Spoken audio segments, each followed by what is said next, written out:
Big up Mr. Coors. So, this is me riffing. About an issue that's not really politicized. But I think, honestly, it's very fundamental to American politics. And global politics, for that matter. And it's really, I think, one of the most important issues or problems, especially considering it's not talked about ever, really. And that is fractional reserve banking.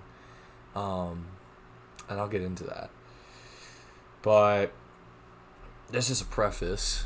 I'm no econ major, no business major. My professional background is political science and software development. I guess I'm a young professional. I'm 22. I just graduated.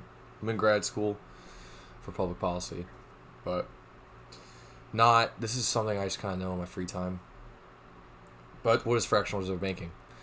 And no, this has nothing to do with the Jews. So if this is what you're looking for, fuck off.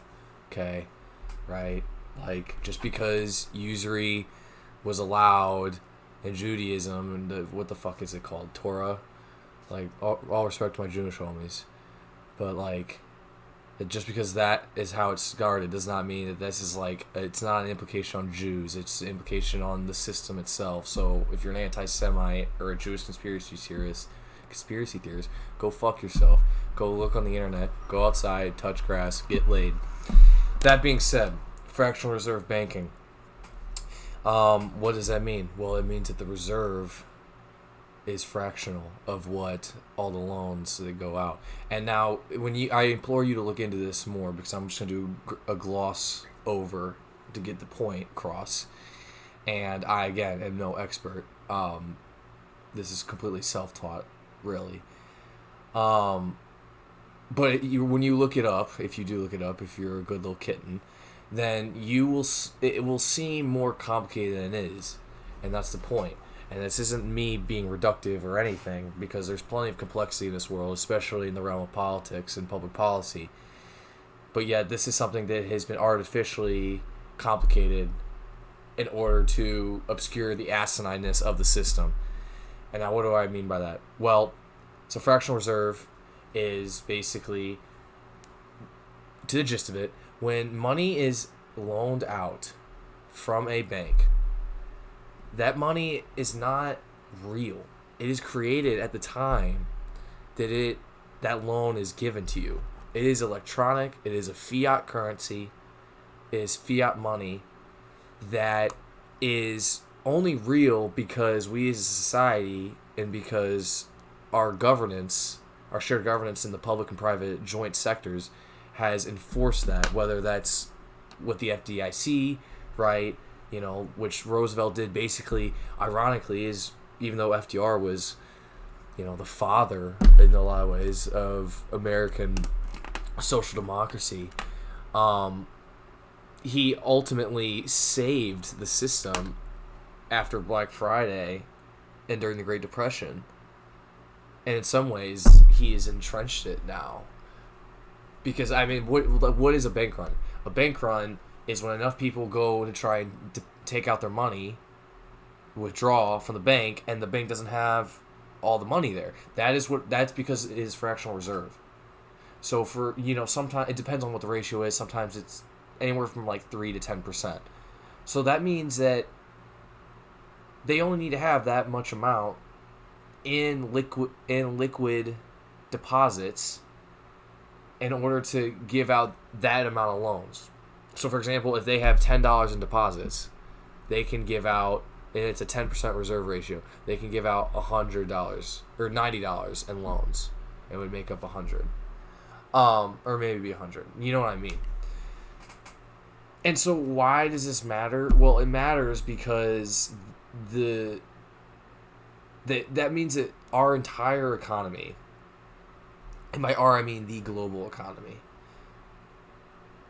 is completely grown out of debt, and we are on a hamster wheel, and that's why we call it the boom bust cycle. And every time that speculation or that bubble bursts, whether that's with assets that are storing inflation or whether that's through speculative financial instruments, eventually we run ourselves off the cliff. We saw that in the Great Depression. We saw that in the panics pre the FDIC. We saw that in 2008. We would have seen that with after COVID, if not for quantitative easing, which is basically just tax dollars being pumped in to flesh out the debt ratio, the liquidity debt ratio, and to absolve these banks of risk. And then ironically too, what has made it worse is now the central banks, and by that I mean the Federal Reserve, 1914 or whatever it was, Woodrow Wilson administration, look up Jekyll Island, that the Fed is not a public entity. It is a conglomerate of private banks with some public oversight, as in the president appoints the chair every 10 years and like the board of governors or whatever the fuck it is, and the Senate confirms. But the ownership is a conglomerate of private banks. And what you need to think of a central bank is it's just a bank for banks.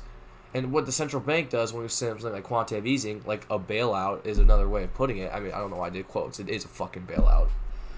That's just actual money going to bail them out, the banks, and really what a better term for them is money makers. And it really is that simple.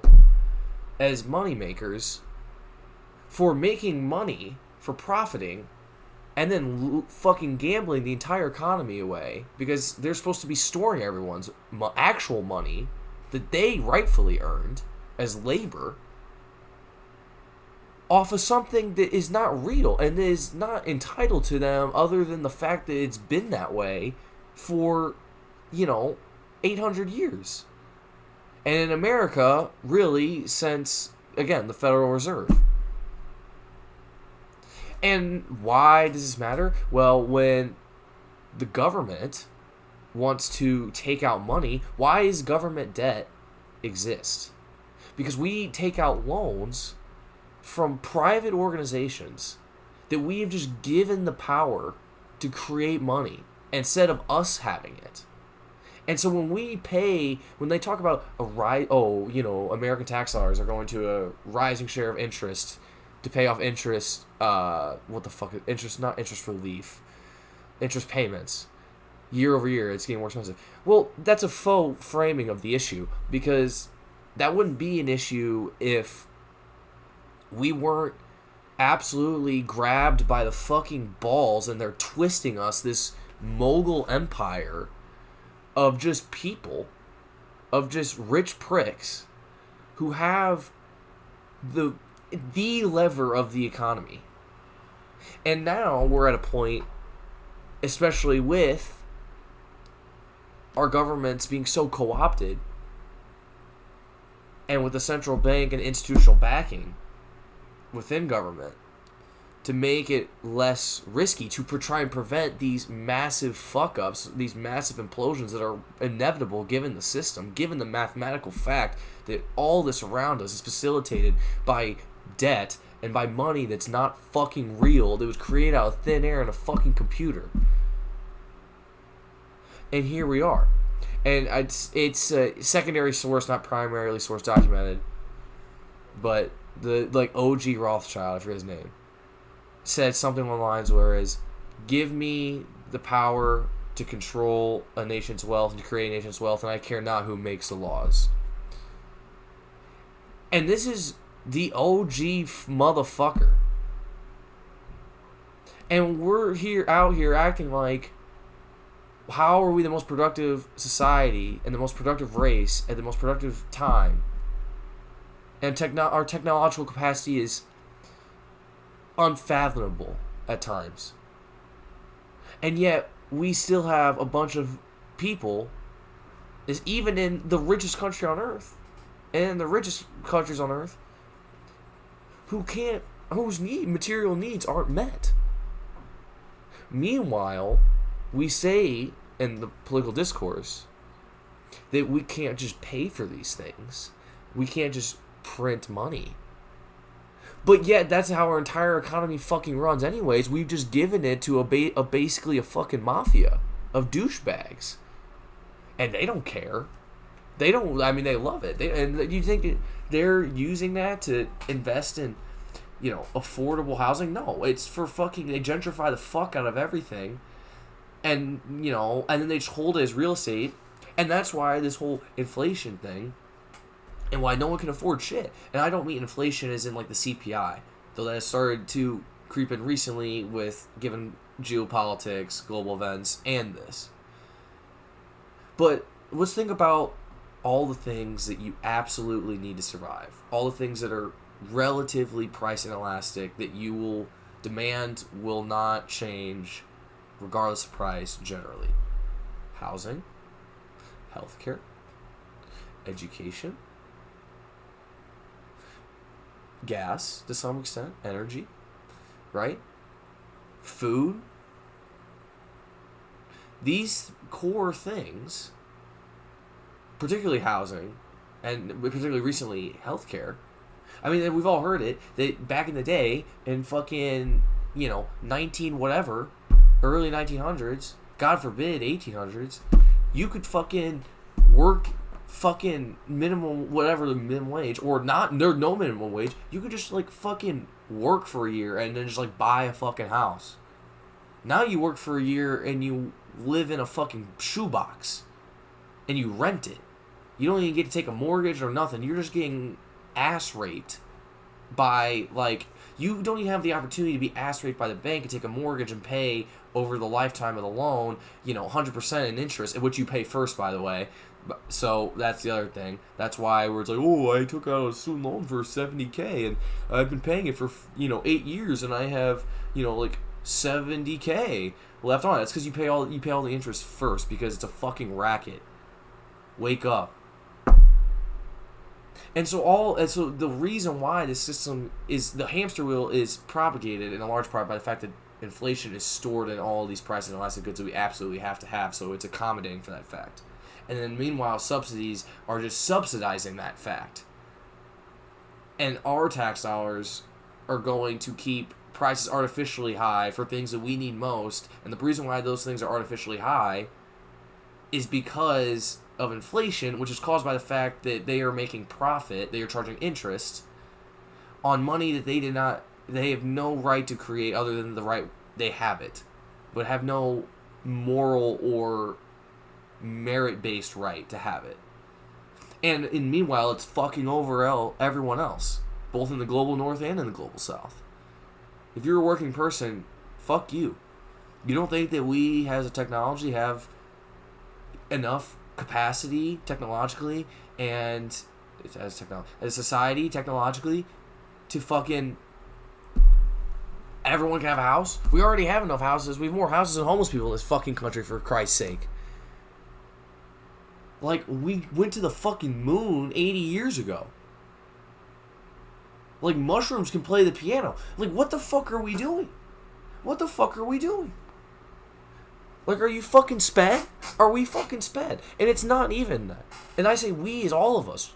We're just absolutely getting fucked. And the worst part is no one knows. No one really cares. And I'm not saying I'm some fucking prophet. I use the internet. And I had people that put me onto it when I was young. But you could all look it up. But it's not part of national discourse, of course not. Or international discourse, for that matter. And so here we are. And my point being, I know this is rambling, and this is completely off the cuff. There's no script or anything here. I'm just looking at myself as I record this. And the point of all this is that fractional reserve banking is the ability, basically entitles these private banks to create money. And with that too, it's not just the money that they create out of thin air when you receive a loan, but also then that money becomes real money. So you take out a loan of $10, right? And they have $1 in deposits. Well, now you go spend that $10 or that $9 or whatever the fuck, right? But that $9 is real. And then that person, the person you gave the $9 to, or you spent that money, all those people put that now real money into the bank, which then contributes to the reserve ratio for those other banks, their banks, to give out more loans. Because it's all based off the reserve ratio. The amount that you can loan, which a loan is just money created out of thin air, is based off of how much money they actually have. But that's why it's fractional reserve, because it's 3 to 10%. And this is an argument for fucking crypto. If you're a crypto bro, again, get laid, touch grass, use the fucking internet, get off fucking crypto bro Reddit. How many times do you motherfuckers need to get rug pulled by like fucking Hawk to a dick spittle coin for you motherfuckers to realize that this has just become a speculative vehicle just like the rest of this fucking fake ass economy.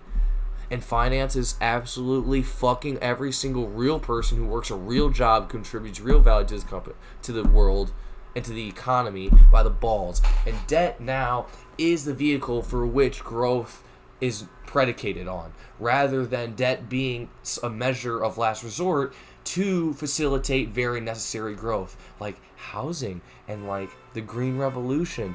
Fuck off. And like fucking, cars, or like public transit, or like the fucking roads, or like buildings, right? Or like national defense, like these very basic things that are part of our holistic security as human beings. And meanwhile, we can't adequately fund those things because it's relying on both tax dollars and the loans that we take out. But the loans we take out are only being taken out because we have not given ourselves, we gave away the ability to create money for ourselves. And this isn't like the liberals print money. I'm not a fucking liberal. One, I ain't no conservative either. But this entire economy is based off of printing money that doesn't exist, and it's for things that it's going to shit that doesn't fucking matter. Every single person has 15 fucking pairs of shoes. Look at my fucking room. I'm from the suburbs. Look at all these fucking objects I have, and I try and thrift and do the best I can, right? But like, I mean, again, it's just like ridiculous. Like packaging, advertising, like it's fucking gross, ugly. You can buy rubber dog shit at Walmart. Go to Walmart and look at all the bullshit that's there. Go to any big box store. Go to any thrift store and look at all of the fucking bullshit that people bought new and just got rid of. Okay? Our economy is completely fake for the sake of profit of a very select few. And they control it all. Which is why you also see where it's like, what happens during COVID? People can't go out and spend all their fucking money on bullshit, or like to go out for 6 fucking months, but within 3 the fucking wheels are turning off and we need trillions of dollars of quantitative easing just to shore up everything so not everyone loses all their fucking money, because it's not all there, because it's never been all there. And if I had to put it into one sentence, the ability to create wealth, as an ability to create money as a medium of exchange, as a monetary vehicle, is in all reality, and especially in the modern economy, that is sovereignty. And until we come to that conclusion and things change, and this is a very systematic change that would I don't know how you'd fucking do it. It probably will never fucking happen. Let's be real. I'm shouting into the fucking void right now.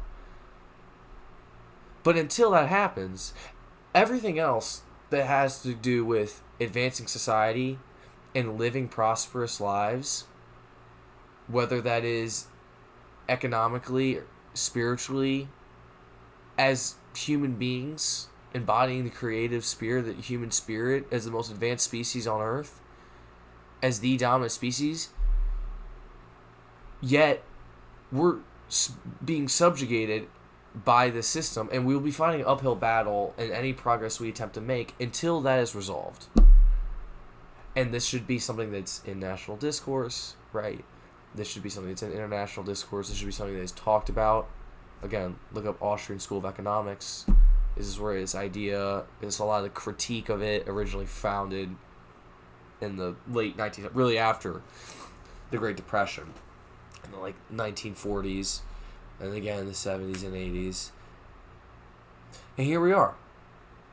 Absolutely, they have, again, and I'm not being hyperbolic when I say that they are hanging us by our ball sacks like it's Abu Ghraib. Look it up.